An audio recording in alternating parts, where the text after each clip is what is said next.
Question de preuve, épisode 38, les marques de commerce. Du studio Léo Laporte, je suis Hugo Martin, avocat et cofondateur de Rivercast Media. Vous écoutez Question de preuve, notre podcast par et pour les juristes qui vise à transmettre de l'information juridique, à faire avancer la pratique du droit et à favoriser l'accès à la justice. En collaboration avec Ulex Avocats et Stratèges, un cabinet avant-gardiste basé à Montréal, Question de preuve vous présente une série discutant de tous les aspects du droit commercial, que ce soit les relations de travail, en passant par la responsabilité des administrateurs via la protection des marques ou les relations entre les actionnaires. Ces podcasts, avec la participation des avocates et avocats de Ulex, ont une portée commerciale générale tout en étant rigoureux et intellectuellement stimulants. Abonnez-vous à Question de preuve dans votre application de podcast préférée afin de ne rater aucun épisode en collaboration avec Ulex Avocats et Stratèges. Je suis aujourd'hui avec Virginie Brien-Gagnon, avocate et agente de marque de commerce chez Ulex, qui pratique principalement en droit des affaires, en propriété intellectuelle et en marque de commerce. Bonjour Virginie. Bonjour Hugo. Ça va bien? Ça va bien, toi? Oui, on a eu la chance de se parler quelques reprises cette semaine en plus, pas nécessairement en relation avec le podcast d'aujourd'hui, mais donc on a rendu des vieux copains en plus. Et tu es une habituée du podcast, tu étais avec nous à l'épisode 30, alors qu'on a discuté des 5 piliers. Les 5 grands piliers là, de la propriété intellectuelle, soit le droit d'auteur, le brevet, le dessin industriel, les marques de commerce et le secret commercial. Mais aujourd'hui, on va se concentrer principalement sur les marques de commerce. Exactement, oui.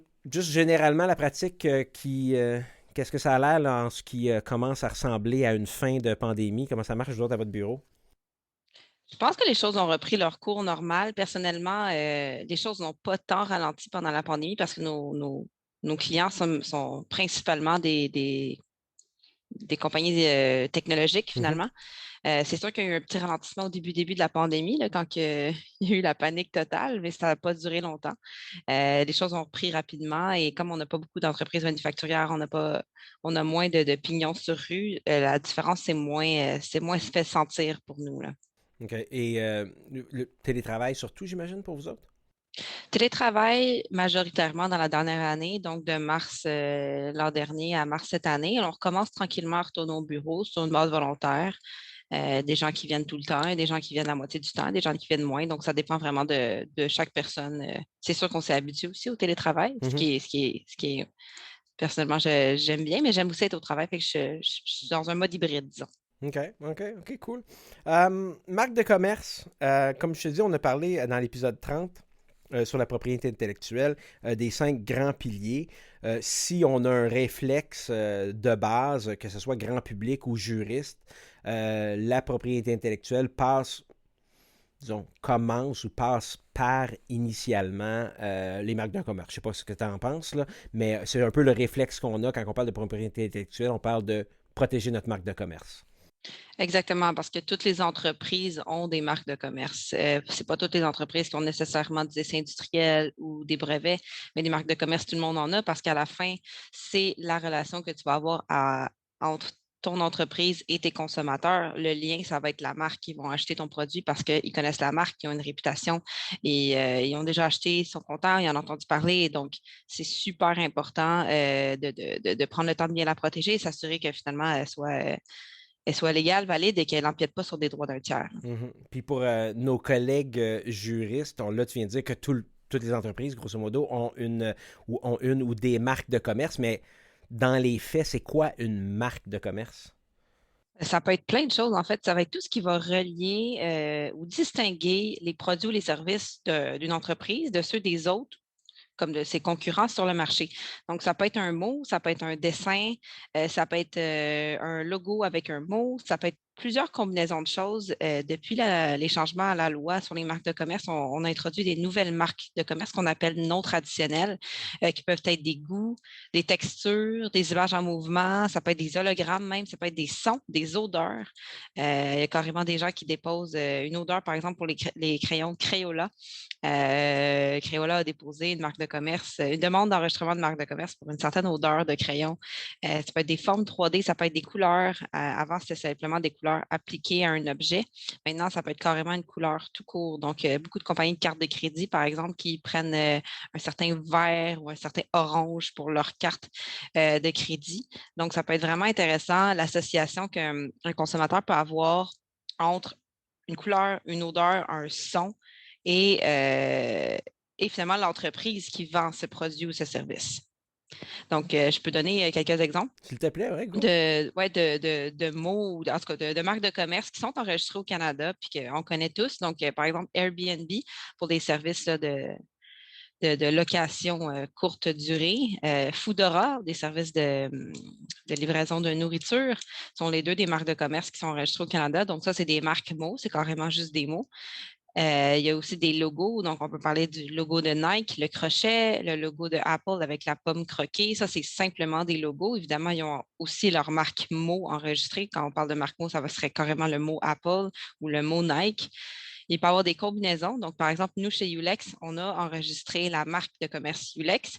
Donc, le mot Ulex avec notre logo qui est comme plein de spirales. Là, on pourrait penser à des taches de café. Si, on laisse, si on laisse notre tasse de café Ouais. sur une nappe, ça pourrait faire. Mais maintenant que tu me le dis, je peux plus le voir. Là. Tu sais, je le voyais pas comme ça. Mais Je me là, je suis- peux plus le voir. Je peux plus Même ne pas le chose. voir. Je Ouais. me suis fait dire ça une fois, puis depuis ce temps-là, je le dis tout le temps. Donc, ça a été enregistré évidemment en liaison avec des services juridiques. Donc, parce que on va en parler sûrement plus tard, mais les marques de commerce sont toujours associées avec des produits et des services spécifiques. Mhm. On n'enregistre pas une marque de commerce avec tous les produits du monde, donc on ne pourrait pas utiliser nécessairement Ulex en liaison avec des tracteurs. Là. Je veux dire, c'est des services juridiques qu'on rend.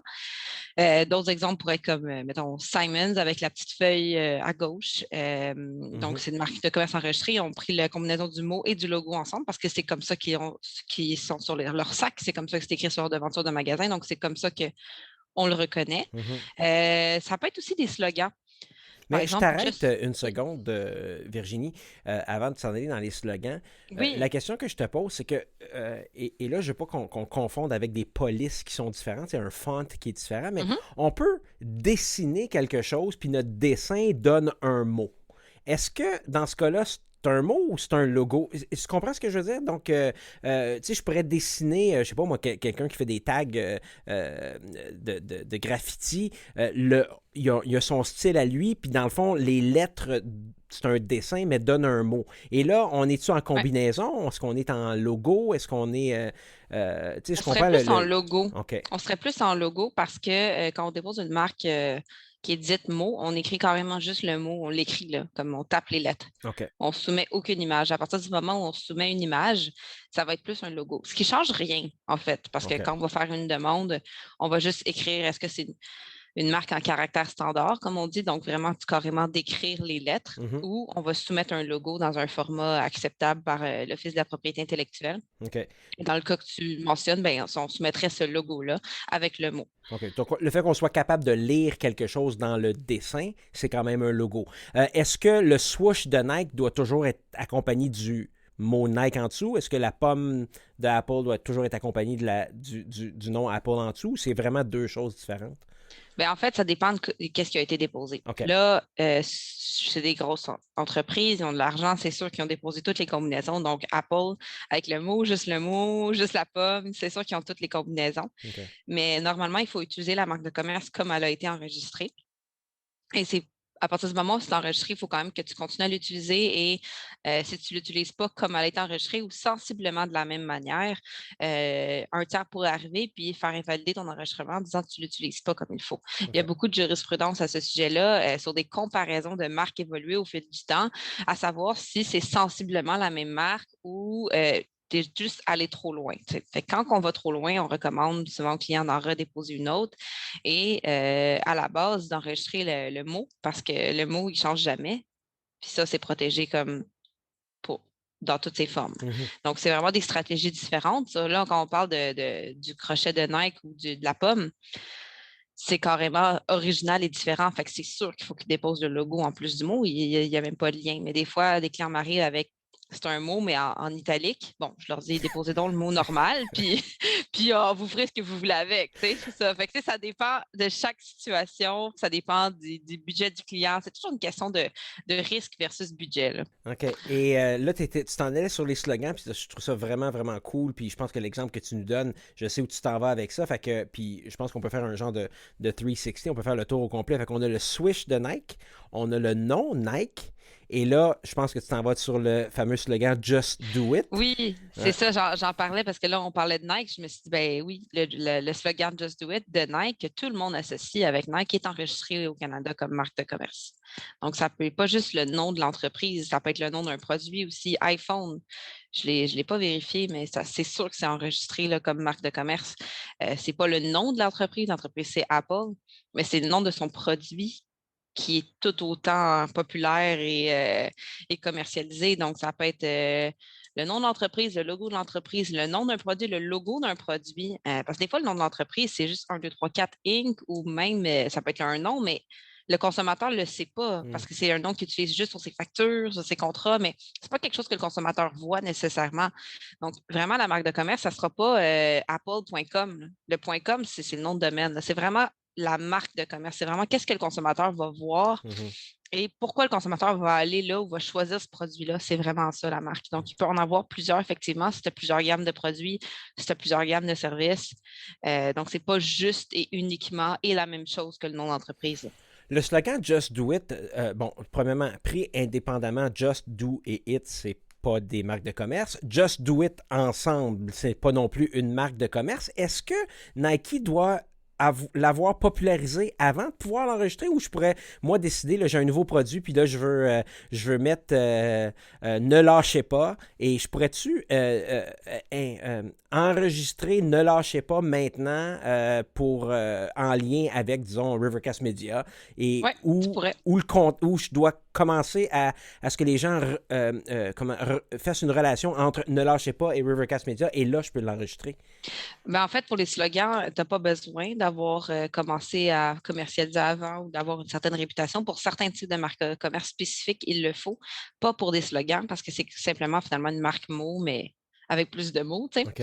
Donc, tu pourrais demain matin décider d'un slogan vraiment le fun pour Rivercast Media, puis on pourrait le protéger même avant que tu commences à l'utiliser. OK, là, quand tu dis vraiment le fun, fait que tu dis que ne lâchez pas, c'est pas. Tu me C'est suggères d'en pas trouver un vraiment le meilleur. fun. Ouais, je te suggère d'en trouver un meilleur. Écoute, je te laisse aller. Donc, on a logo, on a mot, on a combinaison, on a slogan. Et là, je te laisse continuer. Là. Moi, tu sais, c'est sûr que j'ai ton deck devant moi, ta présentation. Je trouve ça vraiment cool, le prochain là, que tu vas nous parler. Je le savais, mais je pense que le grand public ne le sait pas. Hein. C'est ça, je t'ai donné des exemples pour que tu puisses suivre, mais dans le fond, ça peut être vraiment carrément plein de choses. Donc, mettons des motifs. Par Ouais. exemple, le quadriller de Burberry, c'est une marque de commerce enregistrée. Ça peut être des emballages de produits, ça peut être des sons. Tu sais, par exemple, là, MGM, au début de chaque film, tu sais, le lion qui crie. OK. Ben, ça, on l'associe tous tu sais, à MGM. C'est enregistré comme marque de commerce.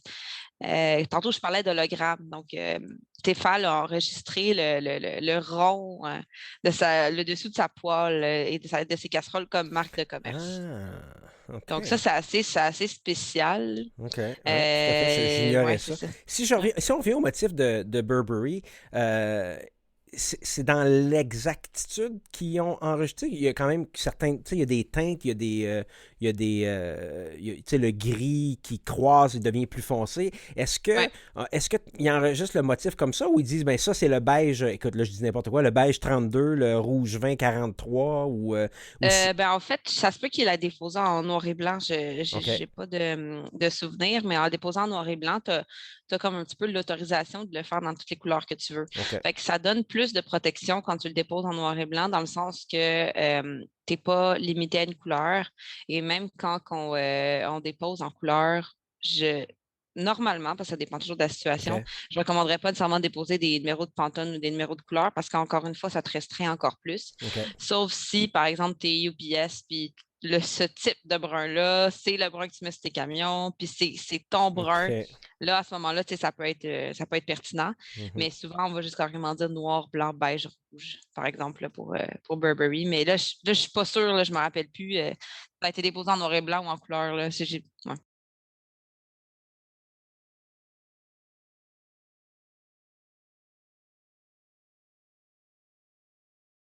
Ben, il devient rouge après l'avoir acheté. Donc, le lien du compte, ouais, c'est ça. Je veux dire, ça change par après. OK. Mais c'est toute une question de, tu sais, la loi sur les marques de commerce est faite pour protéger les consommateurs, pour pas qu'ils soient euh, confus finalement, pour pas qu'ils se trompent, pour pas qu'ils se ramassent dans un magasin avec deux produits qui portent à confusion, puis qu'ils en choisissent un au lieu d'un autre.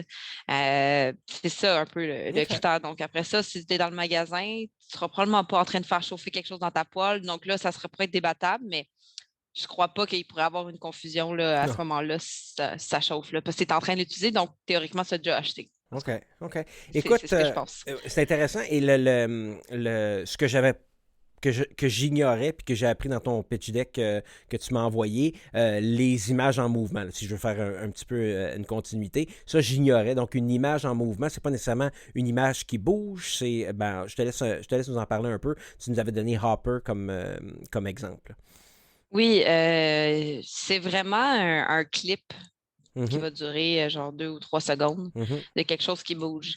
Après ça, tu peux l'utiliser en publicité. Tu peux pas nécessairement l'utiliser sur un emballage, là. mhm, Les emballages ne bougent pas, mhm. quoique bientôt, il va sûrement avoir des emballages numériques et on sait pas, Ouais. on s'en va vers là. Les marques non traditionnelles, il y en a beaucoup qui sont technologiques, entre guillemets. Donc, ouais, ça pourrait être utilisé en publicité ou dans d'autres choses. Mais oui, effectivement, une image en mouvement, ça va être un clip ou plusieurs images. Puis là, on va voir la marque bouger finalement. OK, OK. Et tu nous as parlé des odeurs tout à l'heure. Tu nous disais le Crayola Ouais, a déposé. Moi, ce que j'ai comme information, c'est une demande en cours que tu nous disais pour ouais, l'odeur ben, des crayons. ouais, c'est ça. Donc, on ne sait pas trop si ça va passer. D'après moi, oui, parce que c'est maintenant autorisé, mais tu sais, ça a été déposé. Donc, on n'a pas encore de réponse à savoir si c'est enregistré ou si l'examinateur va approuver la demande, là. OK. Est-ce que, je sais pas, la question que je me pose, c'est que tout sent un peu différent pour, ben, malgré que bon, les couleurs, c'est la même chose. Les couleurs sont un peu différentes aux yeux de chacun ou les senteurs sont un peu différentes au nez de chacun. Qu'est-ce que tu déposes quand tu déposes une Genre, odeur? odeur de fraise, OK. de pomme. Ouais, ça peut être subjectif. C'est ça OK. qui est un petit peu, effectivement, difficile. Euh, Est-ce que, mais ouais, ça, est-ce, je pense qu'il n'y a pas beaucoup de jurisprudence encore là-dessus, là. OK. C'est nouveau, là. Est-ce que Crayola est un des premiers seuls à avoir Oui, déposé ouais, ce... j'en ai pas trouvé beaucoup. En fait, pour les marques non traditionnelles et nouvelles, il n'y a pas beaucoup de choses à l'EPIC là, pour se baser comme exemple, là. OK, OK. Et Ouais. ben, on a odeur, on a couleur. Là, j'imagine qu'on a le goût aussi. Ouais, ben c'est ça, en fait, on a tellement de choses, là. Le goût, ça s'en est un autre nouveau, là. Il y a justement des compagnies de liquide, de gel, de sportifs là, qui Mhm, déposent des certains goûts spécifiques pour des gels parce que c'est pas très bon à la base, donc ils rajoutent des saveurs. Donc, il y en a un qui a déposé en liaison avec, par exemple, sirop d'érable avec du gingembre, en liaison avec des gels énergétiques là, à boire, par exemple. OK.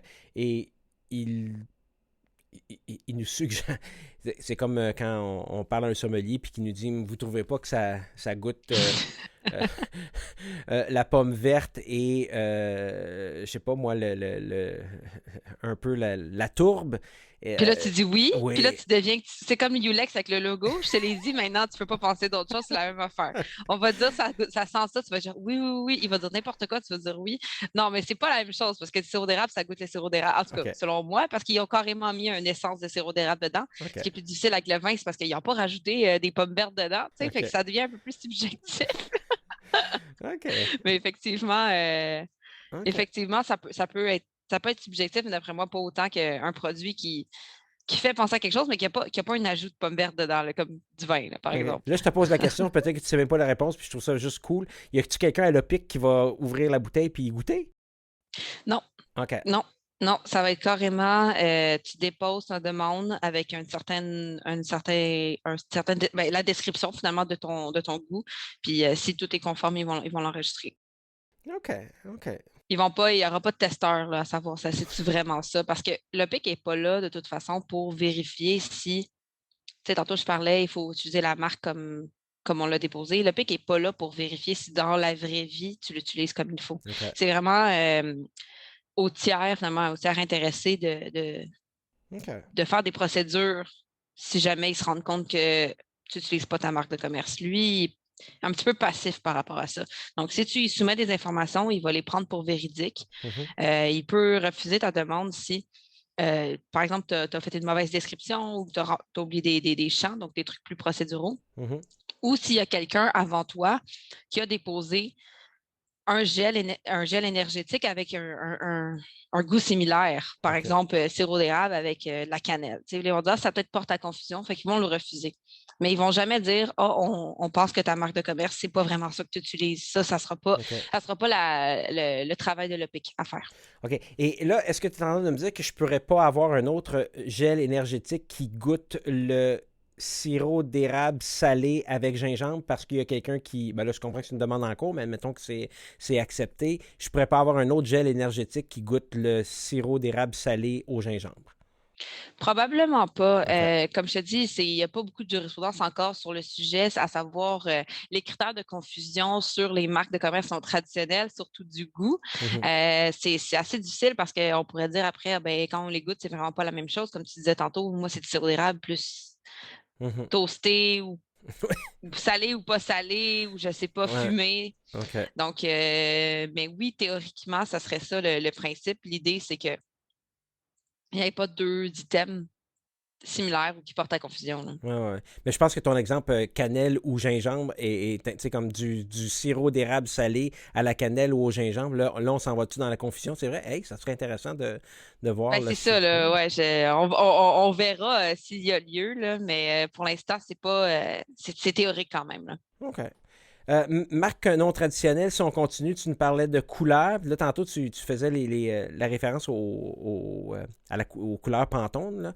Là, je ne sais pas, est-ce que les couleurs Pantone, c'est la façon d'identifier une couleur qui est généralement acceptée ou... Ben, tu peux écrire carrément juste orange ou OK. tu peux écrire la couleur Pantone, c'est vraiment comme à ton choix. OK.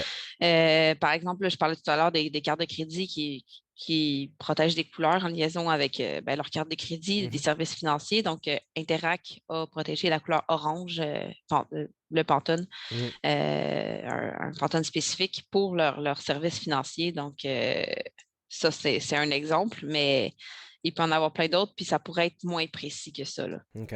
OK. Fait qu'on pourrait généralement... Le rouge Ferrari puis le rouge Louboutin, ce sont des rouges qui sont juste pour eux. C'est pas nécessairement une référence à une couleur Pantone. T'as pas une obligation de faire un code de couleur, là. Non, tu n'es pas OK. obligé, mais quand même, ça reste spécifiquement à des services ou des produits spécifiques, là. Tu n'as pas OK. réservé la couleur orange pour tous les produits et services du monde, là. OK. Ouais, ouais, ouais, oui, ça, Ouais. je Non, peux mais ça, comprendre. c'est important à comprendre parce qu'il y a beaucoup de clients qui pensent que ils réservent leur marque pour tout au complet, mais non, parce que là, ça serait limité, là. Hmm, OK, OK. Mm. Je suis très surpris d'apprendre, ben, je me disais bien qu'une forme 3D c'était correct, mais le petit bloc de chargeur de Apple est protégé par une marque de commerce. Ben, en fait, tantôt, tu me posais la question, est-ce que ça doit, pour les slogans, est-ce que on doit avoir utilisé le slogan, est-ce qu'il doit être connu Mhm, pour pouvoir être enregistré comme marque de commerce? Mais j'ai dit non. Mais ça s'applique aux formes 3D. En fait, les formes 3D, ça relève du dessin industriel à la base. On a discuté un petit peu à l'autre épisode de podcast. Parce qu'un dessin industriel, c'est carrément la forme d'un objet, donc la forme d'un objet fini. Tu peux l'enregistrer comme marque de commerce à partir du moment où il devient disons, populaire, à partir du moment où il y a une grande réputation. Fait que tu commences par ton dessin industriel, tu déposes ton dessin industriel qui n'a pas cette exigence de réputation. Et quand, quand la réputation arrive, tu déposes la marque parce que le dessin industriel, comme on l'avait vu la dernière fois, ça a une expiration, c'est 15 ans maximum. La protection, tandis que la marque de commerce, c'est potentiellement infini. Tu renouvelles, tant que tu utilises sa marque, tu l'as. hmm, Tu renouvelles aussi ton enregistrement, mais il n'y a pas de date de fin. Comme des brevets, il y a une date de fin après 20 ans. Des industriels, il y a une date de fin. Les marques de commerce, il n'y en a pas. Fait que l'avantage, c'est que tu commences par le dessin industriel, après ça, tu finis par ta marque quand ça devient assez populaire. Ou si ça ne devient pas assez populaire, ben, tu le protèges plus, puis tant pis. Fait que des compagnies avec des grands moyens comme ça, la forme 3D, ils peuvent l'enregistrer dans tous les pays qui le permettent, puis le renouveler aussi longtemps que c'est permis. Exactement. Mais les marques de commerce, les renouvellements ne sont pas tant dispendieux là, comparativement, par exemple, à des brevets où tu as des taxes annuelles pendant 20 ans. Mhm. Les marques de commerce, tu renouvelles une fois aux 10 ans ou une fois aux 15 ans ou dépendamment des pays. Des fois, aux États-Unis, par exemple, tu as une taxe à payer après 5 ans. OK. Mais c'est quand même pas si dispendieux comparé à d'autres moyens de protection de propriété intellectuelle, mais il reste que c'est quand même dispendieux et que c'est sûr que les plus grosses entreprises ont plus de moyens de te protéger vraiment beaucoup, mais il y a aussi plus de, comment, en bon français, exposure. Hmm. Fait que c'est normal qu'ils ressentent le besoin aussi de te protéger plus parce qu'ils ont beaucoup plus de risques de se faire copier. Hmm. Ouais, tout à fait, ouais, en même temps. Écoute, là, tu m'as fait presque tomber à terre dans ton deck. La façon d'emballer les produits. Et là, tu m'as mis une tasse de café, breuvage à base de café, Dila. J'ignorais ça aussi, là, qu'il y avait une possibilité il me semble que toutes les coffee cups se ressemblent, là. J'imagine que Ouais, ouais, la demande est en cours. On verra qu'est-ce que ça donne avec ça. je veux dire, si on s'en va là-dedans, je sais pas qu'est-ce que tu en penses, mais là, ça veut dire que là, McDonald's en aura une, Starbucks en aura une, Tim Hortons en aura une, Ils sont et tous pareils. c'est ça. Ouais, Donc, non, c'est ça. Fait que ça, je peux pas commenter plus que ça. J'ai aucune idée qu'est-ce que ça va donner. Je te tiendrai au courant. ben oui, ben on pourrait peut-être faire un épisode là-dessus, parce que je veux dire, je sais pas si je me trompe, Virginie, mais finalement, tu m'as donné un sac, c'est un sac, là. Je veux dire, là, quelqu'un va avoir un sac qui est un petit peu plus carré, une base un peu Mhm. triangle et tout ça, puis là, on pourrait s'en aller dans une. Ben, pour les téléphones, les nouveaux téléphones, là, pas Ouais. les flips, mais les nouveaux téléphones iPhone, Samsung, tu sais, ils déposent tous des dessins industriels là, avec la forme de leur téléphone. Mais Mhm. pour moi, ça reste un rectangle arrondi, là, pareil, là. Ouais. Fait que, ouais, les subtilités sont minces. OK. Écoute, tu me fais encore une fois, des fois, j'arrive pas à y croire, mais c'est correct. Une texture. Oui, Euh, c'est ça. J'ai dit texture tantôt. ouais. Donc, ça peut être une texture là, que je donnais l'exemple là, d'un outil, des outils de construction, là, tu sais, Mhm, comme les manches là, mhm, des outils pour que ça tienne mieux, que ça grippe mieux mhm, finalement, mhm. avec une texture matelassée finalement qui a été déposée en liaison avec une compagnie d'outils de construction finalement. Ça aussi, la demande est en cours, donc à suivre. Écoute, c'est quasiment pas de fin, parce qu'ensuite de ça, aussi, on a la position de certains éléments distinctifs sur. Mhm. Ben là, tu m'as montré sur une boîte, une botte. Ouais, ben en fait, ça peut relever aussi d'un dessin industriel. Donc, ça va être un petit peu ce que j'ai dit tantôt, là, la Mhm. stratégie dessin industriel versus marque de commerce.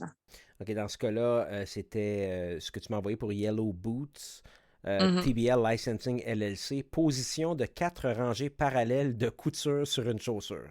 Écoute, je comprends, là, mais c'est parce qu'à un moment donné, du stitching, c'est du stitching, là, je veux dire. Ouais, non, Bon, c'est ça. est-ce que ça a besoin d'avoir une utilité? Je veux dire, je sais même pas si ces Non, en coutures-là fait, tiennent la botte, là. le critère d'utilité, il n'est uniquement que pour le brevet. OK. En fait, à partir du moment où c'est, par exemple, le dessin industriel, c'est vraiment juste la question du look. Le brevet, c'est la question utilitaire. Donc, pour, par exemple, un zipper, c'est la fermeture éclair. Mhm, On aurait pu déposer le look de la fermeture éclair comme dessin industriel mhm, et déposer un brevet derrière la technologie des coches qui rentrent une dans elle quand on zip une veste ou quand on la dézippe, par exemple. OK. Mais le côté utile, c'est uniquement pour le brevet. La marque de commerce, c'est vraiment une association avec le consommateur. Dessin industriel, c'est une forme. Brevet, c'est une utilité. Donc, vraiment trois choses différentes. Hmm, OK. OK. Euh, mais toutes est utilitaire, dans le fond. Je veux dire, et ça me rend... Des fois, j'arrive mal à saisir, puis j'imagine que mes collègues, c'est peut-être la même chose, ou c'est juste moi qui comprends rien, mais j'ai un petit peu de difficulté à saisir qu'une marque de commerce peut être enregistrée en lien avec, disons, le petit bloc chargeur de Apple, mais dans le fond, il n'y a pas besoin de rien charger non plus. Ça peut juste être la forme elle-même qui est en lien avec un produit qui va, puis je ne sais même pas s'il y a le logo Apple dessus, mais on sait que ça appartient à Apple et on peut techniquement pas le copier, peu importe l'utilité qu'on va vouloir en faire. On peut, cette forme-là, pour en faire, je sais pas moi, une clé USB, ça marcherait pas non plus. Apple pourrait nous dire, hey, le dessin 3D est trop proche, ou ta clé USB, elle ressemble beaucoup trop à mon chargeur à moi. On pourrait se faire En fait, critiquer. le critère, ça va vraiment être la confusion. Okay. Fait qu'on va se demander, est-ce qu'un consommateur moyennement pressé, disons moyen, là, on compare toujours à un consommateur moyen, d'une intelligence moyenne, moyennement pressé, le mot moyen revient souvent en jurisprudence, à savoir s'il arrive dans un magasin puis il voit la forme de l'autre, est-ce qu'il pourrait penser que c'est Apple puis l'acheter en pensant que c'est Apple? Okay. Si la réponse est non, ben non. Si la réponse est oui, c'est oui. OK. Ben, la confusion, on va prendre une petite pause bientôt de toute façon, mais la confusion, je pense que tu vas nous en parler un petit peu dans la section suivante. Et là, on va probablement mettre ton deck sur les notes de l'épisode aussi, de cet épisode-là, 38, là, sur les marques de commerce. Mais je voudrais juste terminer avec le dernier, disons, de cette section-là. Puis là, tu m'as montré le logo certifié équitable en lien avec le café. Fair Trade Certified, puis là, il y avait en tout cas, une personne qui semble être 2 grosses copes de café, ou je sais pas quoi. Mais est-ce que c'est en lien avec le café? Qu'est-ce qu'on regarde quand on regarde ça ici? Est-ce qu'on regarde une marque de commerce? Est-ce qu'on regarde une protection quelconque quand on a un logo certifié équitable? C'est ça, je voulais juste faire un petit aparté, là, qu'il y a aussi des marques de certification qui ne sont pas des marques de commerce. On voit ça des fois sur des aliments comme certifiés biologiques ou équitables, EcoCert. On en voit plein des marques de certification. UL aux États-Unis pour des produits électroniques. Ça, c'est vraiment une compagnie qui décide qu'elle, dans la vie, elle va émettre certains critères pour que des produits soient certifiés d'une certaine façon et qu'elle va vérifier toutes les personnes qui utilisent finalement ce logo, qu'elles soient conformes finalement à ces critères. Évidemment, la personne ou l'entreprise qui fait ça ne peut pas elle-même se certifier parce que ça serait comme conflit d'intérêt. Donc, c'est pas la même chose qu'une marque, que tu vends un produit, tu l'appelles Apple, puis voilà, c'est le lien direct avec les consommateurs. C'est vraiment une entreprise qui veut faire une certaine certification et des gens vont payer pour avoir cette certification en échange d'une vérification. Donc, c'est une garantie de qualité, c'est une garantie de provenance, ça peut être une garantie de plusieurs choses. Donc, je vais juste faire un aparté là-dessus. Là. Évidemment, notre présentation n'est pas sur les marques de certification. Je vais juste faire une petite parenthèse là-dessus pour que les gens sachent que ça existe. Oui, qu'une distinction à faire, puis ça n'apporte pas la protection de non-utilisation par quelqu'un d'autre. C'est ça qui est important aussi de noter, là. C'est ça. Quelqu'un ne pourrait pas dire finalement, moi, demain matin, je repars une entreprise de certification qui est pareil comme l'autre. Non, tu ne peux pas faire ça. Parce que sinon, il va y avoir confusion entre les deux logos. On va dire c'est laquelle certification. Mais au-delà de ça, c'est simplement c'est encore une fois pour protéger les consommateurs, pour qu'ils s'assurent d'une certaine qualité et de tout ça. Ouais. Écoute, on va prendre une petite pause. Donc, merci Virginie Brien-Gagnon, avocate chez Ulex Avocats et Stratèges. Donc, ça fait partie de notre série en collaboration avec Ulex. L'épisode d'aujourd'hui qui porte sur les marques de commerce. Si jamais vous avez des questions en lien avec les marques de commerce ou pour en savoir un petit peu plus ou des fois pour aider nos propres clients à faire enregistrer une marque de commerce ou finalement tout ce qui est en lien avec la propriété propriété intellectuelle. Les coordonnées sont dans les notes de l'épisode. Mais on a marque de commerce, mais on parle d'immigration à question de preuve, on parle de droits autochtones, d'abus d'autorité, on parle de franchise. Question de preuve, c'est un podcast qui vise à transmettre le plus d'informations possible sur une multitude de domaines du droit. Donc, on a vu ici à question de preuve que la fin de la période de formation, là, en mars 2021, a amené son lot de personnes qui sont un peu, je dirais, en retard. Mais je vous comprends, chers collègues, parce que moi aussi, j'étais toujours en retard. Puis c'est pour ça que j'ai parti question de preuve, pour pouvoir avoir accès à de la formation juridique qui est reconnue par le Barreau du Québec ou la Chambre des notaires du Québec pendant la période de 2 ans. On a quand même 2 ans pour faire 30 heures de formation. Alors moi, ce que je vous offre avec question de preuve, c'est de faire votre formation professionnelle continue sans avoir à vous déplacer en salle, sans avoir à vous river à un écran d'ordinateur. Donc, simplement en vous abonnant, faites subscribe sur toutes les plateformes de podcast, vous allez obtenir gratuitement et automatiquement les formations qui vont rentrer. Donc là, vous allez pouvoir l'écouter quand bon vous semble. Pourquoi pas faire le plein de formation professionnelle continue. Vous faites ça. Ensuite de ça, si jamais vous voulez avoir l'attestation de formation, pourquoi pas, parce que, bon, vous l'avez écouté, vous rentrez sur le site rivercastmedia.com, vous allez dans la section formation professionnelle continue et vous pouvez profiter du prix de 10 $ l'heure de formation. Donc, toutes vos heures de formation professionnelle continue pour 300 $. Il n'y a pas de meilleure aubaine, je vous le garantis. La production et la diffusion de ce podcast qui vise à favoriser l'accès à la justice et à offrir facilement la formation professionnelle continue aux juristes est seulement possible si vous, chers collègues, prenez le temps d'acheter la formation continue offerte par question de preuve. Mais, je vous le dis, c'est gratuit quand même. Donc, ça ne change pas. Vous l'écoutez, c'est gratuit. Vous n'avez pas besoin de communiquer avec nous. Vous n'avez pas besoin d'aller chercher vos heures de formation professionnelle continue. Allez dans la section questions de preuve du site rivercastmedia.com pour plus de détails. Virginie, merci d'avoir passé à travers le petit commercial sur question de preuve. Puis, tu sais, c'est sûr que je te remercie d'être là avec nous. Mais si on continue dans les marques de commerce, c'est aussi du marketing, des marques de commerce. Et la marque de commerce aide les compagnies sur plusieurs points. Et si là, je suis rendu un petit peu plus loin dans tes slides. Parle-nous un petit peu, là, qu'est-ce que ça confère aux entreprises, une marque de commerce? Oui, j'en ai parlé un petit peu au début, mais comme je disais au début, toutes les entreprises ont une marque de commerce. En comprenant c'est quoi une marque de commerce, les entreprises peuvent finalement comprendre c'est quoi leur marque de commerce dans leur entreprise.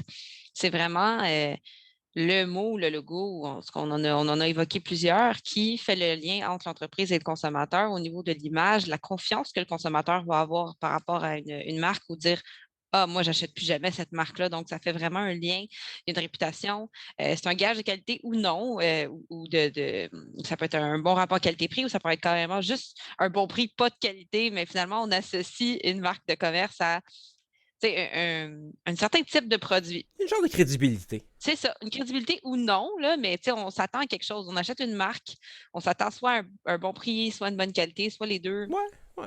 Il y a toujours une attente d'un consommateur, mais la chose la plus importante et pourquoi c'est important de protéger ces marques de commerce, c'est vraiment une question de l'exclusivité. Donc, on veut s'assurer qu'on soit les seuls à utiliser cette marque en liaison avec les produits ou les services que l'on vend ou que l'on offre aux consommateurs pour ne pas avoir quelqu'un qui nous copie ou quelqu'un qui est trop proche de nous. Donc, vraiment avoir bâtir une réputation de reconnaissance et une distinctivité. Il ne faut pas oublier que les marques de commerce, c'est des droits nationaux, donc c'est pays par pays. Il y a certaines exceptions, donc notamment en Union européenne, on peut déposer une demande pour toute l'Union européenne au complet, mais règle de base, c'est pays par pays. Donc, si on dépose à l'Office de la propriété intellectuelle du Canada, donc l'OPIC, on est juste protégé au Canada. Donc, il faut déposer aux États-Unis si on veut être protégé aux États-Unis, etc. On s'entend que ça coûte très cher de protéger dans le monde entier et maintenant que finalement l'Internet n'a plus trop de frontières, ça devient un petit peu complexe pour certains de nos clients qui nous disent ben moi, je vends un peu partout. Là, c'est encore une question de risque versus budget. Il n'existe pas de marque mondiale. Si on veut déposer partout, c'est pas beaucoup de gens qui le font. C'est vraiment simplement les plus grosses entreprises. Pour vraiment y aller, c'est quoi tes places d'affaires les plus importantes? C'est quoi tes priorités? pour essayer de protéger le mieux qu'on peut.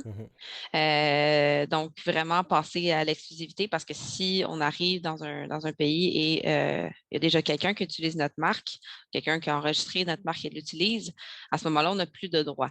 Donc, je donne souvent l'exemple de Burger King qui a dû changer de nom en Australie parce qu'il y avait déjà une place qui s'appelait Burger King. Donc, en Australie, Burger King s'appelle Hungry Jack's. Fait que ça, c'est assez drôle.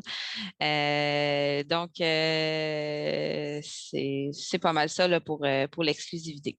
Et est-ce que le petit R avec un cercle et un petit R dans un cercle est nécessaire pour protéger une marque? Est-ce que... Le petit R dans le cercle, ça veut Ouais. dire registered, donc enregistré. La version française du R, Mhm. c'est MD OK. pour marque déposée. Marque déposée veut dire marque enregistrée. Ça porte à confusion, mais il faut le savoir. Mm. Parce que déposer une demande et marque déposée, c'est pas la même chose. Donc, Ah si ouais. on voit le R ou on voit MD, ça veut dire, ça indique au public que notre marque de commerce est enregistrée dans le pays, évidemment, où le R est utilisé. Ce qui peut être difficile quand on a des services en ligne. Mhm. On met R, mais finalement, les gens de d'autres pays ont accès au R, mais ce n'est pas protégé dans leur pays. Donc là, ça, c'est un peu plus difficile. Donc, des fois aussi, on voit TM ou MC. TM pour trademark, MC pour marque de commerce. Ça, Mhm. c'est simplement pour indiquer au public que tu utilises le nom, le logo, comme marque de commerce, mais sans nécessairement qu'il soit enregistré. OK. Parfois, même quand c'est enregistré, on garde le logo TM simplement parce que des fois, justement, c'est pas enregistré dans tous les pays ou parce qu'on n'a pas le goût de refaire tout notre site web ou tous nos Ouais. imprimés, donc on le laisse comme ça. Ça ne donne pas de droits supplémentaires et ce n'est pas obligatoire. OK. C'est OK. vraiment à titre indicatif, surtout si on veut donner des preuves qu'on utilise effectivement la marque ou que la marque a été utilisée comme marque de commerce. Parce que des fois, les clients nous arrivent, oh, j'utilisais la marque, mais c'était pas super clair, mettons, dans le texte que c'était une marque de commerce. C'était dans les mêmes polices, la même grandeur. C'était quasiment utilisé comme nom ou comme verbe. C'était pas super clair que c'était une marque. Fait en mettant le logo, le petit sigle TM, le petit symbole TM, ça démontre une intention d'utiliser le nom comme marque de commerce. Ça peut aider éventuellement si on a besoin de preuves d'utilisation de la marque. Mais ce n'est pas parce que tu ne mets pas le R, tu ne mets pas le TM que tu n'as pas de droit. C'est vraiment à titre suggestif. Ouais. OK. Ouais, chers auditeurs, tenez le pour dire, moi j'irais plus chez Hungry Jack's que chez Burger King, mais ça, là, c'est, là. Tant qu'ils me donnent pas de couronne quand je rentre en carton, là, c'est correct. Euh, ta prochaine slide, je pense pas qu'on fait du coq à l'âne, là, parce que justement, si on fait le Hungry Jack's, Burger King ou une marque qui est déjà existante ailleurs, mais tu nous parles aussi qu'est-ce que ça voulait dire ou à quoi ça sert une marque de commerce, éviter la confusion pour les consommateurs. Il y a la confusion pour les marques entre elles, entre les produits et services, puis pour l'originalité de la marque. Ça, je parlais tout à l'heure justement du consommateur moyen. Donc, on va Yes. toujours se mettre dans la peau de ce fameux consommateur moyen qui n'existe pas, mais qu'on imagine, Mm-hmm. avec une intelligence moyenne, moyennement pressée. Finalement, à savoir s'il il va être porté à confusion entre deux marques de commerce. Donc, c'est sûr que quand on se pose la question de la confusion, il y a plusieurs façons dont un consommateur peut être confus finalement. C'est sûr que si on prend deux marques de commerce et qu'on les compare, si les marques de commerce sont, bien, évidemment, pour des produits et des services qui se ressemblent, si on compare deux marques de commerce, puis on dit, ça, c'est pas mal identique, ou mettons que tu regardes rapidement, tu pourrais te dire que ça se ressemble ou c'est la même chose. Mm. Ou sinon, carrément, pour des produits et des services, on va se poser la question, c'est quoi les canaux de commercialisation? Comment le produit se rend au consommateur? Est-ce que toi, tu fais juste par exemple, des luminaires sur mesure, super dispendieux, juste disponibles sur ton site web avec un code spécifique, Mm. ou tu vends sur les tablettes de Walmart? On Comme s'entend Coke que et Pepsi. ouais, tu sais, par exemple, si deux produits pourraient se retrouver côte à côte sur des tablettes, là, il y a beaucoup plus de chances de confusion.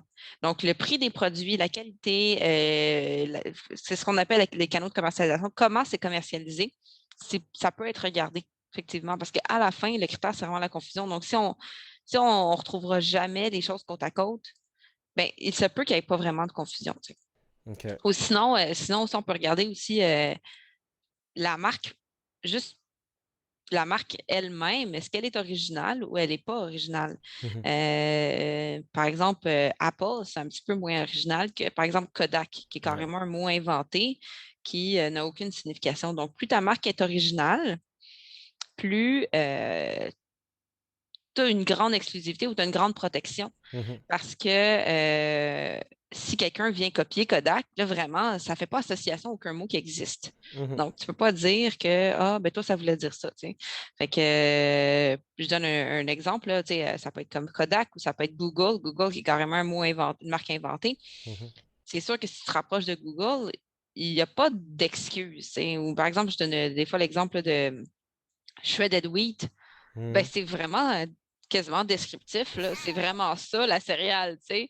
Mhm. Ou la marque Cold One avec un K pour de la bière. Mhm. Bon, c'est pas descriptif, là, mais on s'entend que ça suggère, tu sais, Ouais, quelque chose, tu sais. tout à fait. Donc, plus notre marque de commerce est distinctive, est originale, plus notre marque, on dira, est forte, plus on est protégé, parce que ça va être plus facile de dire qu'on a des droits, parce qu'on a vraiment été inventé quelque chose de nouveau. Mhm. Tandis que des marques comme par exemple Shredded Wheat, ben, c'est parce que tu utilises des mots qu'on utilise pas mal pour expliquer c'est quoi la céréale. Donc, tes droits sont plus restreints. C'est drôle parce qu'il y a beaucoup de clients qui ont tendance à utiliser des marques qui sont super descriptives en pensant que c'est vraiment cool, mais que finalement, pas tant. Tu sais, Mhm. Apple, les gens disent oui, mais là, ça veut dire pomme. Je dis oui, mais tu sais, Apple, c'est une marque en liaison avec des produits électroniques, là. OK. Si Apple avait décidé de vendre des pommes, ça n'aurait pas marché, là. En fait, elle aurait été carrément refusée là, si elle avait été déposée à l'EPIC. Un examinateur l'aurait refusé en disant ta marque est descriptive, c'est refusé. Parce que s'il accepte pomme, Apple en liaison avec des pommes, il n'y a plus personne qui peut vendre des pommes qui peut appeler ses pommes pommes, ce qui est un petit peu absurde. Donc, à garder en tête là, quand on choisit notre marque de commerce, plus elle est originale, plus elle est distinctive, plus elle est inventée, entre guillemets, finalement, moins on peut deviner qu'est-ce que tu vends, là, mieux OK. c'est. OK. Shredded wheat, on peut deviner. Cold One, on peut peut-être deviner. Apple, bon, si c'est pas des pommes, on peut pas deviner. Puis Google, bon, tout le monde sait c'est quoi, mais sinon, c'est pas, personne ne peut deviner, c'est carrément un mot inventé. OK, OK. Fait que quand on regarde la confusion, il y a plusieurs critères. Fait que tu nous disais, bon, on compare les deux, ceux qui se plaignent, les deux ensemble. Tu nous disais, bon, évidemment, il y a le visuel. Là. Est-ce que les images se ressemblent? Est-ce que ça sonne de la même façon, la phonétique, tu nous disais? Quelle idée on suggère en comparant les deux marques? Ensuite de ça, tu as les canaux de commercialisation, qui est très important. Très intéressant. Si tu n'es pas vendu aux mêmes endroits, ça aide un peu à éviter la confusion. Puis évidemment, l'originalité de la marque, j'aime beaucoup Kodak, là, l'exemple que tu nous as donné. D'ailleurs, que le code Kodak, le genre de rouge, c'est genre un genre de caméra avec une lentille, puis là, le Kodak est écrit dedans. Donc, plus c'est original, mieux c'est. Donc, Mhm. original par rapport à plus c'est original et moins c'est descriptif. Là. C'est un petit peu ça qu'on cherche. Là. Ouais, c'est vraiment comme une ligne entre originalité. Ben, finalement, ça va être, tu sais, la marque inventée carrément, ça va être la meilleure. Mhm, Après ça, une marque qu'on dira aléatoire, ça va être une marque comme Apple, on mhm, utilise un mot qui existe déjà mhm, dans la mhm, vie, mais qui n'est pas nécessairement utilisé en liaison avec les produits qu'on vend. Après ça, la marque peut être suggestive, donc on devine, ah, ça peut peut-être avoir rapport, mais on n'est pas trop sûr. Carrément, une marque descriptive, une marque qui décrit le produit, qui sera la plupart du temps, puis il y a de la jurisprudence un petit peu comme controversée contraire là, à ce niveau, mais qui sera carrément la plupart du temps refusé là, par un examinateur en disant ben non, on ne peut pas t'accorder ça. Là. Tu t'enlèves le. Tu peux avoir le monopole sur un mot qui décrit le produit, tu sais, finalement. OK, OK. Fait que Ouais. marque Fait que, inventée, marque aléatoire, marque suggestive, marque descriptive, c'est ouais, assez simple à ouais, comprendre. exactement. C'est vraiment là, comme on voit ça comme une flèche, là, genre d'où tu te situes de 0 à 100. Tu sais, l'important, c'est de se rapprocher de 100. Si 100, c'est la marque inventée, bien sûr. Je donne des fois l'exemple là, pour être sûr qu'on se comprenne bien. Tu sais, les marques peuvent être carrément identiques. Tu sais, tantôt, je parlais, on met les marques côte à côte pour voir s'il y a confusion. Deux marques peuvent avoir carrément le même mot et ne pas porter à confusion. Mhm, Donc, mhm, je vais te faire l'exemple là, de la bouteille d'eau Mont-Blanc et des crayons super luxueux Mont-Blanc. mhm, On s'entend mhm, qu'il n'y a personne qui va s'acheter un crayon Mont-Blanc qui va penser que c'est la même compagnie qui des bouteilles d'eau. C'est carrément deux choses différentes. Donc, ça peut être un exemple de, regarde, c'est la même marque, mais dans deux secteurs complètement différents, de prix complètement différents. Tu sais, quand je parlais tantôt, le mhm, prix peut avoir une influence. Donc là, à ce moment-là, c'est un exemple de deux marques de commerce qui ne portent pas en confusion, là, même si c'est le même mot. Ouais, la personne moyenne, d'intelligence Oui, moyenne, c'est ça, la personne moyennement moyenne, pressée. moyenne, Oui, moyenne. ouais, c'est ça. Oui, ça fait.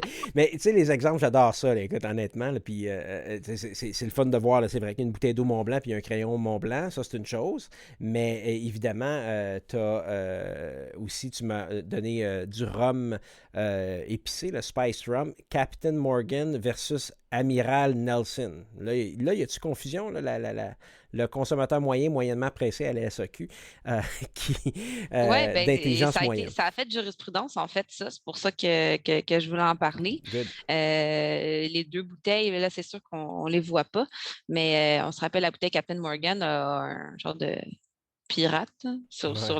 sur la bouteille. C'est écrit d'une certaine façon. Puis Admiral Nelson a également un genre de pirate avec le mot écrit de la même façon. Et même si les deux marques, Captain Morgan et Admiral Nelson, sont complètement différentes, il n'y a aucun lien entre les deux marques. La manière que chaque élément est placé sur la bouteille, la manière que les choses sont écrites, ça peut porter à confusion, mais là, à ce moment-là, on va parler de trade dress ou d'habillage commercial OK. en français. Et c'est aussi un peu dans le registre de la marque de commerce. Il faut vraiment se poser la question, encore une fois, notre consommateur pressé, qui est au téléphone avec son ami, qui veut faire un party, qui est comme ah, achète la bouteille de rhum épicé, rhum brun, là. Lequel déjà? Il s'appelle Captain Morgan, là, il y a un pirate dessus, tu vas le trouver. Tu OK. arrives, tu oublies Captain Morgan, mais tu te rappelles du pirate. Ça ressemble pas mal, rhum épicé, OK, il y a un pirate dessus, OK, parfait, je la prends, tu sais. Fait que là, ça a vraiment été décidé. Admiral a carrément copié là, le visuel de la bouteille de Captain Morgan, que sur l'étiquette, la manière que les choses sont placées. Ouais. Le capitaine, là, qui d'ailleurs, le capitaine, l'image du capitaine était enregistrée comme marque de commerce. Mhm. Et donc, la Cour a ordonné que carrément Admiral Nelson comme rappelle ses produits, détruit ses bouteilles et paye à Captain Morgan une partie de ses profits qui ont été réalisés parce que ils ont dit qu'une partie des profits qui ont été faits carrément en volant l'achalandage et la réputation de Captain Morgan. Mhm. Donc, Captain Morgan aurait perdu des ventes au détriment de Admiral Nelson. Donc, à ne pas faire. Mais tu sais, C'est Virginie, ouais. quand tu regardes ça comme faux, écoute, j'imagine que je suis un consommateur moyen, d'intelligence moyenne et moyennement pressé lorsque je vais à la SAQ. Tu sais, pour moi, il y a une différence entre les deux. Mais ce que je peux comprendre, c'est qu'Admiral Nelson a clairement Mhm. profité de la vague Captain Morgan, parce que je pense qu'il faisait une coupe d'annonces sous sa télé et tout ça. Là, tu sais. Je pense que c'est plus dans cette copie-là et moins dans la confusion. Est-ce que je me trompe que c'est un peu ça que ça fait partie, pas nécessairement un critère, mais on dit, écoute, là, t'es allé trop loin, là, ça ressemble trop, genre, t'as essayé de copier quelque chose. En fait, c'est comme s'il avait fait exprès de copier puis faire assez de Ouais. différence pour... Ouais, c'est comme s'il était sur une ligne ouais, où c'est pas nécessairement clair ouais, parce que les deux marques sont différentes, mais il reste que moi, je vois vraiment le consommateur moyen pressé se faire dire par son ami ou sa blonde, achète le rhum épicé avec un capitaine dessus, ça s'appelle Captain Morgan, t'arrives, puis tu le vois pas le capitaine, tu vois un pirate, tu vois du rhum brun, ça fait ton affaire, il est moins cher. Tu sais, whatever, tu le prends, tu ouais, t'en vas, t'arrives chez toi, t'es tout content. Puis pour vrai, moi, je le vois. Puis c'est juste différent parce que c'est vraiment pas nécessairement le nom de la marque, ouais, mais c'est d'autres éléments qui sont identiques. ouais, Puis les gens, des fois, ils ne se rappellent pas nécessairement du nom de la marque, mais du packaging. Fait que ça ouais, tout à fait, tout à peut fait. être vraiment important, mais c'est sûr que c'est pas tout le monde, là, mais il y a vraiment, je pense que, comme tu l'as soulevé, là, une mauvaise foi ou en tout cas une Ouais. intention un peu malicieuse derrière ça, là, parce que si on regarde comme il faut les deux étiquettes, on voit vraiment que les choses sont vraiment placées pareil, même le trait en haut du Spice Rum des deux côtés, tu sais, c'est vraiment carrément la même étiquette avec une marque différente. J'aurais aimé ça être dans la réunion marketing là, de la compagnie Admiral Nelson, là, tu sais, Ah, mais non, mais je veux dire, enregistrer ça, là, cette ils ont compagnie-là. dû regretter Cette... après, là. Je pense Ouais, pas que c'est personne n'a clair. perdu sa job, par exemple, parce que je pense que c'était tout prévu d'avance. Mais ceci Ah, dit. ben là, ça, c'est à voir, là. Mais en tout cas, comme je te dis, ils ont dû payer, tu sais. Fait que Mhm. donc, tu sais, ces choses-là arrivent, là. Je veux dire, faut que tu arrêtes de vendre des produits, tu les détruises. Tu peux carrément payer des dommages-intérêts à l'autre partie. Tu peux rembourser les profits. Donc, dans ce cas-là, ils ont dû rembourser les profits qu'ils avaient réalisés. Je ne sais pas si c'est au complet ou une partie. mais Mhm. c'est pas drôle, là. Donc, il faut vraiment faire attention. Tu sais, on peut s'inspirer, mais tu sais, la ligne est mince, puis la ligne est à ne pas franchir, là. Mhm. Fait que Ouais, tu l'as dit vite, vite, les conséquences, hein? Recours en ouais, cas c'est de ça. Ouais. procédure judiciaire pour demander de cesser la vente des produits, les détruire, payer de dommages et intérêts, rembourser les profits réalisés. Mais tu m'as, dans ta slide, tu as parlé des autres recours sur les réseaux sociaux pour les violations de droits Ouais, ben parce qu'il y a de beaucoup trademark. de compagnies qui sont sur les réseaux sociaux. Donc, Mhm. il y a des, disons, des services là, que Instagram, Facebook, Twitter offrent là, sur les réseaux sociaux pour dénoncer des violations de marque de commerce. Quand tu as une marque de commerce enregistrée, c'est beaucoup plus facile. Le processus, donc tu le mentionnes à Facebook et tout ça. Donc, dans leur conditions d'utilisation là, sur les sites de Facebook et Instagram, c'est le même là, parce ils appartiennent les deux à Facebook et Twitter.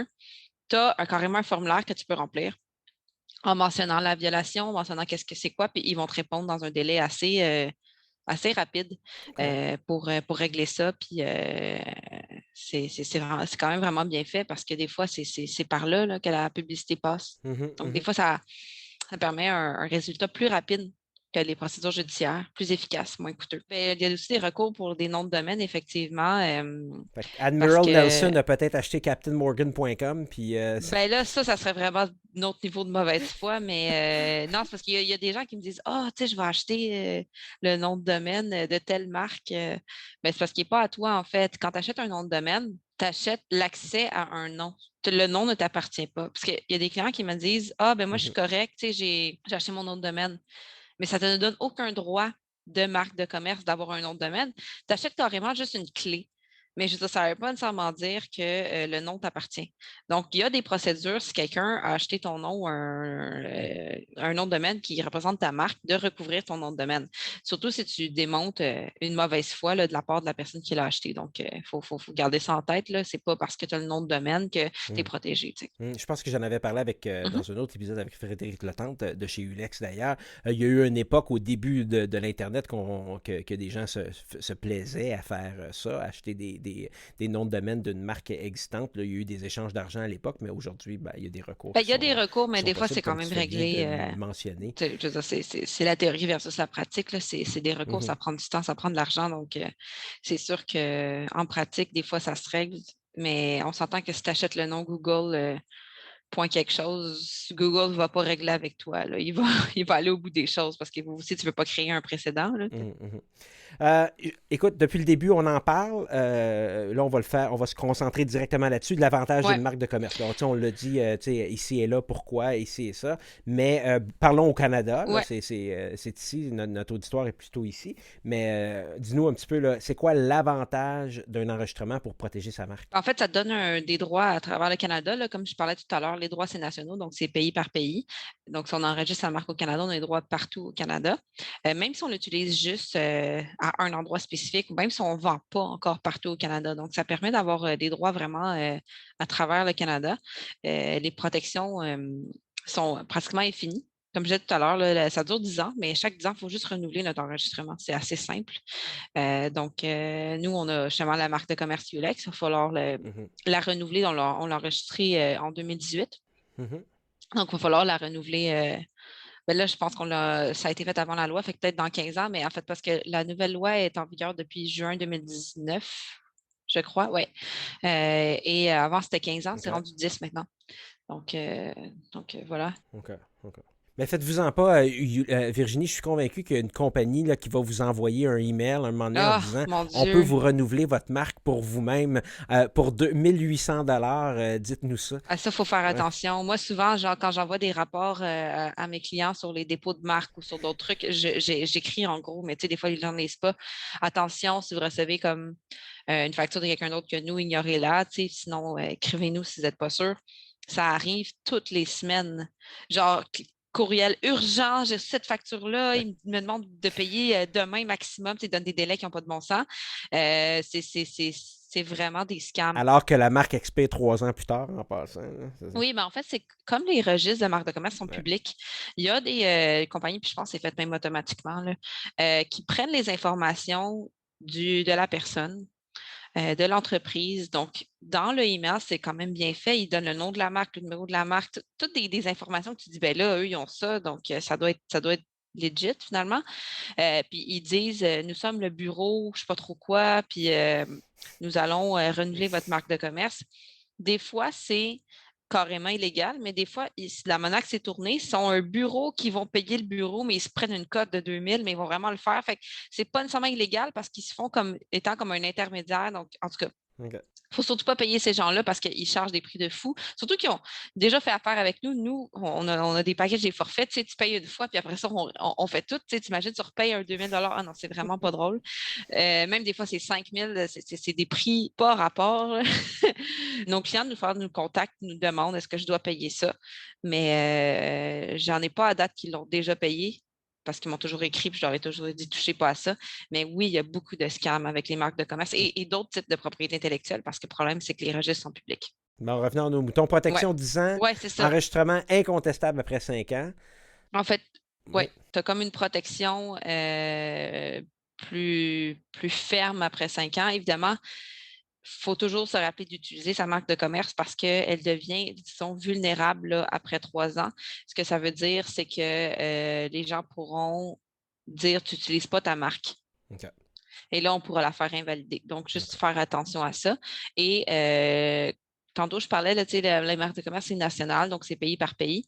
Mais on peut aller à l'étranger. Depuis les changements à la loi mi-2019, on fait maintenant partie du protocole de Madrid Ouais. qui permet de faire une demande d'enregistrement pour plusieurs pays en même temps.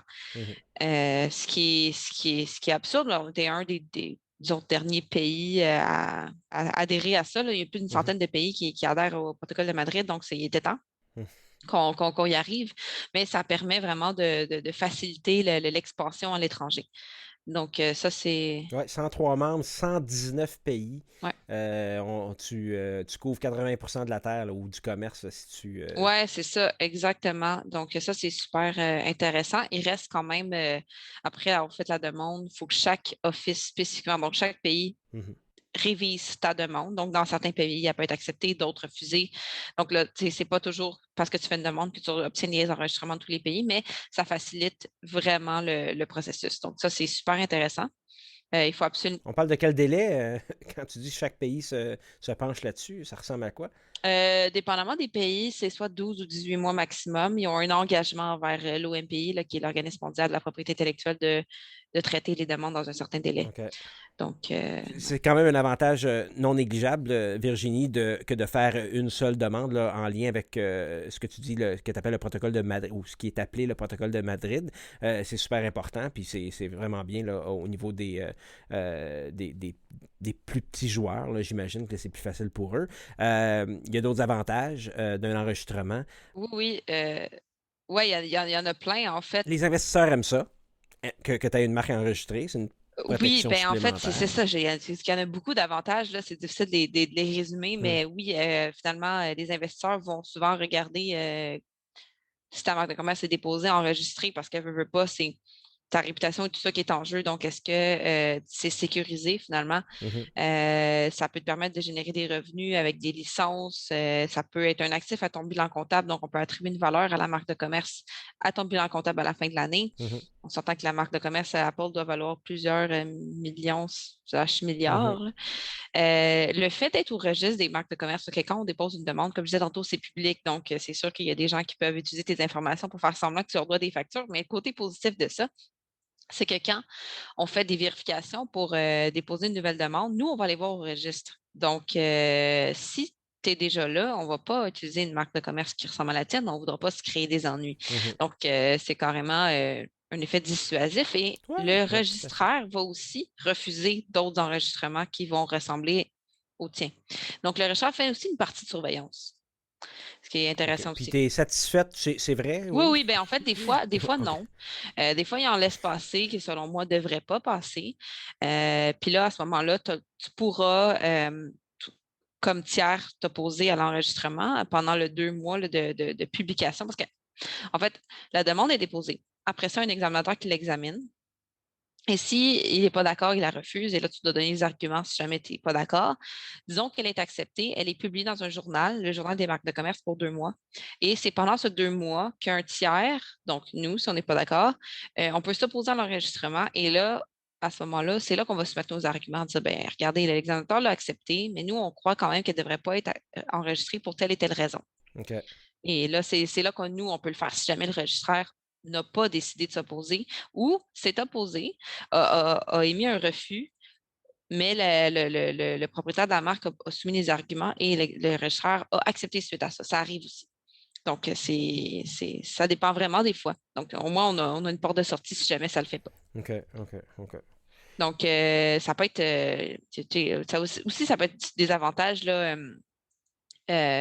comme je disais tout à l'heure, là, pour les réseaux sociaux, les noms de domaine, d'avoir une marque enregistrée, ça donne des droits une présomption de droit finalement, une présomption de Mhm. validité, que ta marque est valide, que tu l'as et que tu l'utilises. Donc, au niveau de la preuve, ben, ça sera à l'autre partie de démontrer que ce n'est pas vrai qu'elle est valide, qu'elle t'appartient et tout ça. Donc, ça peut être pertinent.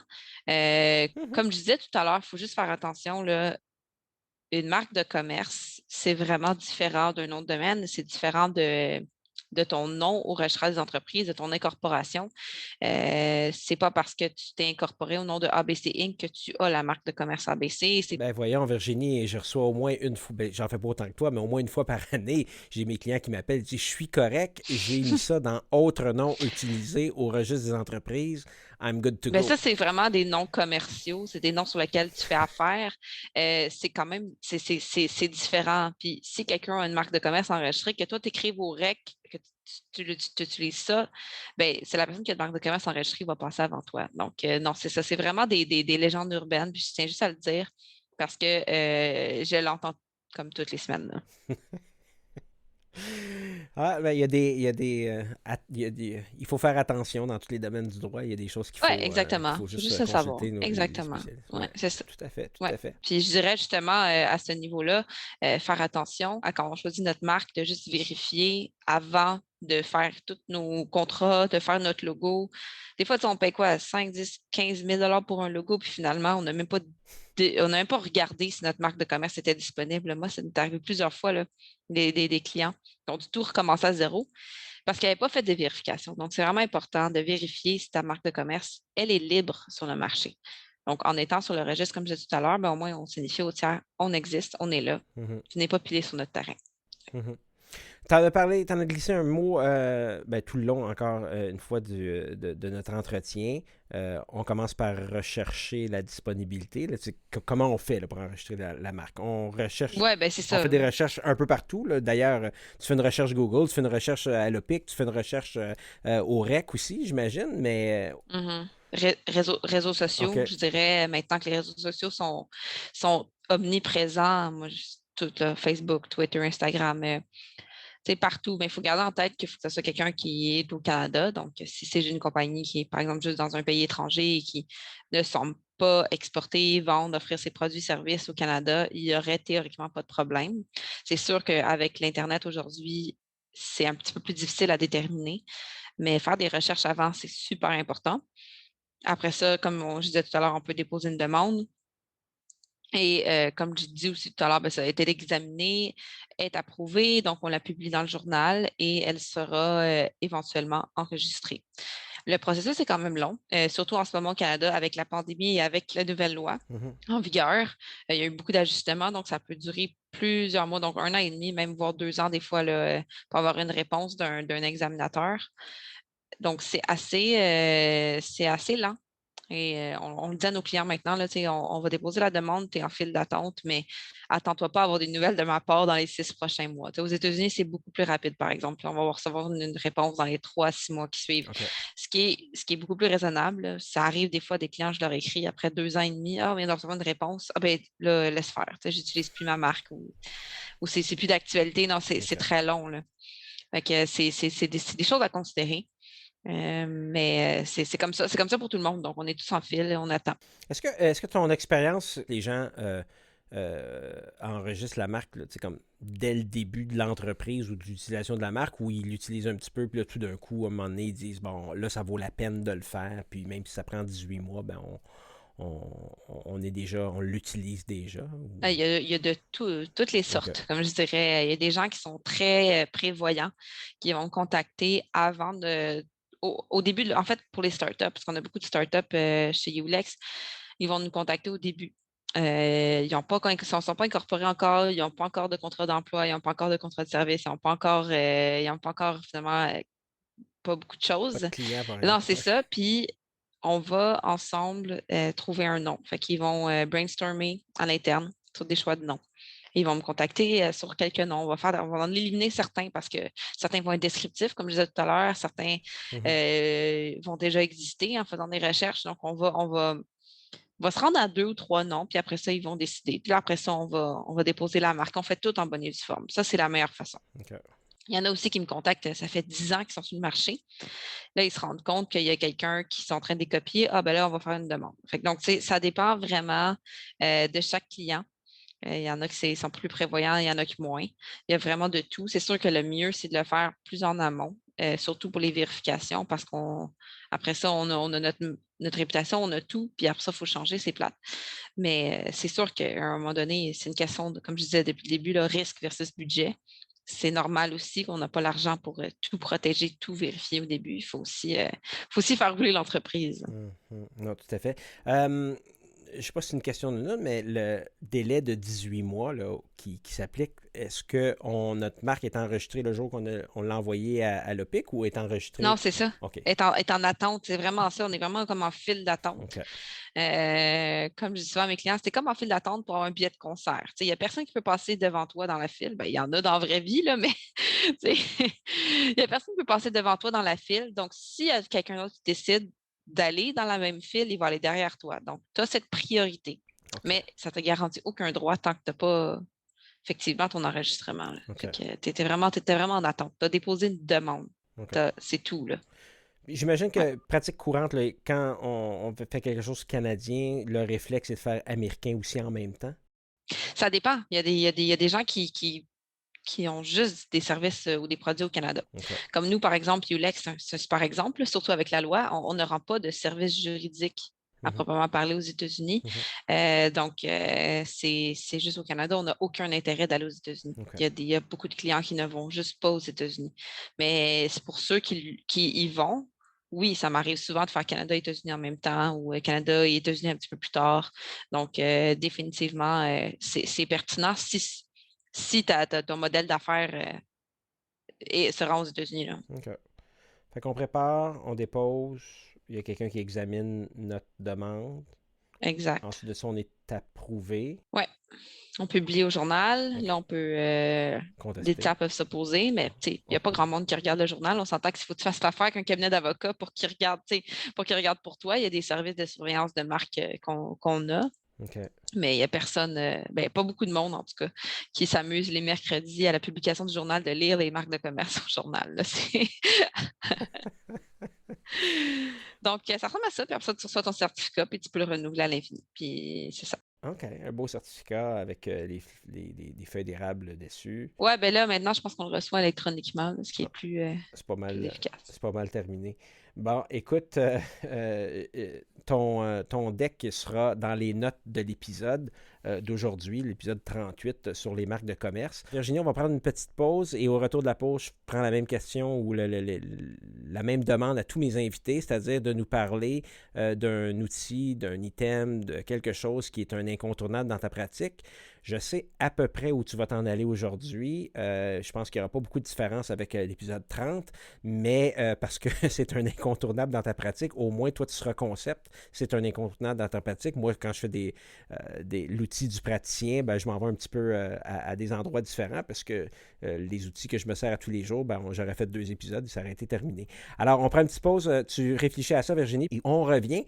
Et, chers collègues, cet épisode de Questions de preuve est présenté par Nota Bene, la plateforme de notification électronique de LRM Huissier de justice.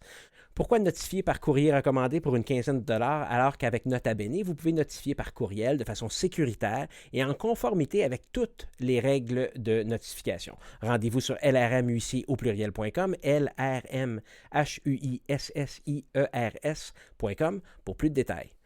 Alors Virginie, tu as eu pris le temps de penser à ton outil du praticien, puis je pense pas que tu vas, en tout cas moi, tu vas me surprendre beaucoup, mais je te laisse aller. Oui, donc dans mon épisode sur la propriété intellectuelle, mon autre épisode, j'avais parlé du site web de l'OPIC, donc de l'Office de la propriété intellectuelle du Canada. Je vais donner à peu près la même réponse ici parce que pour ce qui est des marques de commerce, c'est vraiment un outil indispensable. Il y a un manuel de l'examinateur sur le site web de l'OPIC qui est super utile sur tout ce qui est de la pratique et des questions sur les marques. Okay. Il y a également un manuel des produits et des services dans lequel on peut voir dans quelle catégorie, quelle classe de produits et de services, parce que chaque produit et service est classé dans des classes. Okay. Donc, ça permet de voir qu'est-ce qui est dans quelle classe, puis pouvoir grouper un petit peu nos produits et nos services. Et également, sur le site, comme je disais, j'ai dit tout au long de l'épisode, c'est un registre public. Donc, vous-même, vous pouvez aller voir les marques de commerce qui sont déjà existantes sur le site web de l'EPIC dans la section recherche de marques de commerce. Donc, c'est vraiment pertinent. Puis, c'est sûr qu'on l'utilise dans notre pratique là, tous les jours. Bon, il y a 35 classes, dont la classe non... 45. 45 classes, OK. Oui, il y a 34 classes de produits, 11 classes de services, donc 1 à 34 en produits, 35 à 45 en services. OK. Ouais. OK, cool. Et c'est important de savoir... Écoute, je sais qu'on sort un petit peu de l'outil du praticien, mais notre classe est importante dans la description. C'est à quel niveau ça intervient? Il faut attribuer nos produits, nos services à certaines classes. Comme par exemple, nous, on rend des services juridiques, c'est en classe 45. Si on vend des vêtements, ça va être en classe 25. Donc, chaque produit ou service qu'on vend va être dans une certaine classe. OK, cool. Bon, c'est bon à savoir. Alors, moi, de mon côté, Virginie, c'est un produit que je ne me sers pas, mais c'est un outil du praticien qui pourrait être efficace, qui peut devenir indispensable pour des avocats. C'est TimeFlip 2. Alors là, la meilleure façon que je peux vous dire ça, c'est comme un genre de dé à plusieurs faces. Ce n'est pas un dé normal avec seulement 6 faces. Là, je pense que ça a 12 ou 16 faces. Et le dé, dépendamment comment on le place sur notre bureau, c'est assez gros. Dépendamment de la façon qu'on le place sur notre bureau, la face du haut du dé partira un timer, donc une feuille de temps ou une entrée de temps en lien avec l'activité qui apparaît sur la face du dé. Et il y a 42... Ça vient avec 42 autocollants qu'on place nous-mêmes sur le dé. Tu peux avoir un meeting, réunion, rédaction de courriel et tu fais juste tourner le dé sur ton bureau et l'entrée de temps se fait automatiquement. Ça s'appelle TimeFlip. Je ne l'ai jamais utilisé. Je suis vraiment, vraiment, vraiment curieux. Le dé de base est 69 $. Les applications sont gratuites. Donc, pour faire la tenue de temps, c'est une application iOS, Android, Mac, PC. Tout est là-dessus. Je pense que tu peux acheter aussi jusqu'à 5D pour 270 $. C'est tout en US, tout ça. Mais c'est très, très, très intéressant. Donc, c'est un gros dé que tu mets sur ton bureau et que tu places différemment, d'une façon différente. Et évidemment, j'imagine qu'il y a un gyroscope là, qui décide quelle face qui est en haut puis qui va déterminer l'activité que tu fais à ce moment-là. Là, bon, il peut y avoir certaines difficultés au niveau des avocats parce que nous autres, on fait des entrées de temps par dossier et non pas nécessairement par activité, mais c'est peut-être quelque chose qui pourrait être utile pour certains de nos collègues. Alors, TimeFlip 2, le site web timeflip.io, c'est pas une annonce, c'est pas un commercial, je ne suis pas sponsorisé par eux, je ne l'ai même jamais essayé, mais c'est clair que je vais communiquer avec eux autres pour voir là, qu'est-ce qu'on peut faire avec ce type de dé-là, avec une pratique de droit ou une pratique d'avocat où on compte notre temps. C'est assez cool. J'aurai le lien dans les notes de l'épisode. Je ne sais pas si tu comprends ce que je te dis ou ce que j'explique là, Virginie, mais en tout cas, j'espère que je l'ai bien expliqué. C'est un dé à plusieurs faces, puis la face du haut part un timer automatique. En fait, je vois difficilement comment ça pourrait être appliqué à notre pratique parce que nous, c'est spécifique à un client, à une activité. Chaque activité est vraiment détaillée, ouais. Mais je suis sûre qu'il pourrait Ouais, peut-être pourrait l'application, s'adapter, c'est tu ça, sais. peut-être l'application a un Ouais, c'est lien ça. avec un Mhm. CRM là, ou quoi que ce soit. Je Mais serais en tout cas, curieuse de voir. Ouais. bah, mais je vais communiquer avec l'entreprise, puis on s'en fera venir deux, Virginie, puis on fera des tests de Parfait. notre côté. Écoute, ça complète l'épisode. Merci beaucoup, Virginie. Je sais pas si c'est un mot de la fin ou des mises en garde à partager. Non, sinon, toutes tes coordonnées seront dans les notes de l'épisode. Et on va mettre ton pitch deck aussi, ta présentation d'aujourd'hui. Ouais. Donc, merci beaucoup de ta générosité. Merci à Ulex, avocat et stratège, pour cette super collaboration. Ben, merci à toi, Hugo. Je vais juste ajouter un mot de la fin. Je dirais que en matière de propriété intellectuelle, comme c'est un petit peu abstrait pour les gens, ça passe souvent en deuxième et c'est pour ça qu'on voit beaucoup de litiges et de disputes parce que juste le mot propriété intellectuelle semble compliqué à lui seul. Donc, les gens passent ça en deuxième, mais c'est toujours bien de faire des épisodes comme ça, renseigner les gens sur le sujet.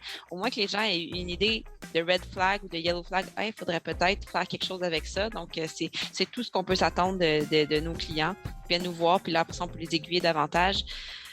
Faut vraiment voir les marques de commerce, l'enregistrement comme une assurance habitation.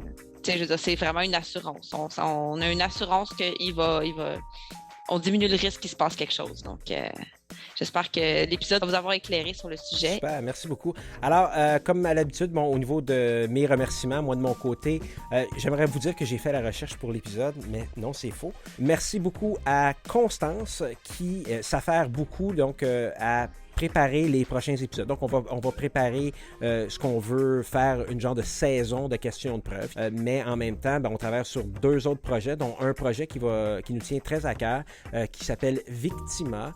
C'est un projet qui est en collaboration ou avec la participation, du gouvernement du Québec et dans lequel nous allons faire connaître au public en général, aux juristes, mais surtout aux personnes qui sont victimes d'actes criminels, des services qui sont offerts à eux et qui passent un petit peu par le réseau des CAVAC ou le Fonds d'aide aux victimes d'actes criminels. Donc, on est très occupé, c'est juridique, mais c'est aussi, je pense que d'intérêt public d'informer les gens de ce qui est offert au niveau de services et d'aide aux victimes d'actes criminels. Sinon, je remercie les gens de Ulex qui sont habitués de travailler avec nous. Donc, on a un bon système en place pour s'assurer qu'on ait de la bonne qualité audio. Au niveau de la musique, merci à Feu René Gagnon qui a fait les clips audio et la musique. Merci à Sergio Travaglione de Musique Red One qui s'occupe de l'équipement audio ici à Question de preuve et pour le réseau Rivercast Media.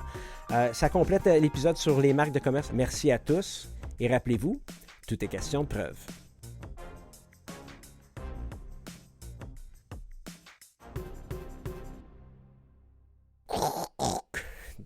Discat. Et oui, je le sais que vous voulez votre mot-clé. Ce sera Morgan, comme dans Capitaine Morgan, M-O-R-G-A-N. Je vais fermer l'enregistrement là.